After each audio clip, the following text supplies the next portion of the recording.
যে কয়েকটি কারণে রোগীরা চুলকানি রোগে সবচাইতে বেশি ভুগছেন তার মধ্যে অন্যতম গুরুত্বপূর্ণ একটি কারণ হচ্ছে ফাঙ্গাল ইনফেকশন। বেশিরভাগ রোগী এটিকে দাদ নামে চিনে থাকেন। কিভাবে বুঝবেন আপনি ফাঙ্গাল ইনফেকশনে আক্রান্ত? সবচাইতে কমন যে লক্ষণটি দেখা যায় তা হচ্ছে একটি জায়গায় বেশ মারাত্মকভাবে চুলকানি শুরু হয়।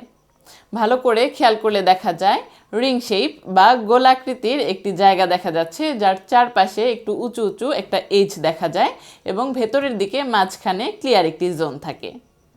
এই রোগটি হলে কিন্তু বেশ ইন্টেন্স ইচিং হয় এবং সাধারণত গরম পরিবেশ বা শরীর ঘামলে চুলকানির মাত্রা আরও বেড়ে যায়।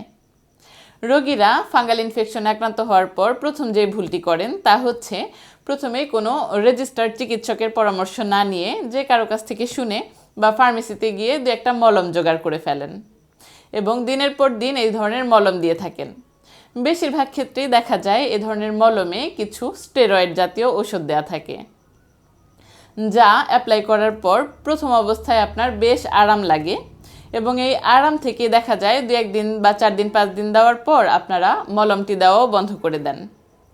তাৎক্ষণিকভাবে আরাম পেলেও পরবর্তীতে কিন্তু এর ফলশ্রুতিতে আপনার এই আগের দাদ আগের চাইতে আরও অনেক বেশি মাত্রায় আত্মপ্রকাশ করে। ডক্টর না দেখিয়ে নিজে নিজেই ভুলভাল মলম বারবার ব্যবহারের ফলে সবচাইতে খারাপ যে ব্যাপারটি ঘটে তা হচ্ছে পরবর্তীতে যখন আপনি চুলকানিতে অতিষ্ঠ হয়ে একজন চিকিৎসকের পরামর্শও নেবেন, তখনও কিন্তু আপনি আর অল্প টাকার ঔষধে কোনোভাবেই সুস্থ হতে পারবেন না।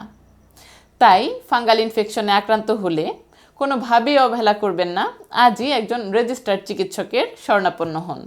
ধন্যবাদ।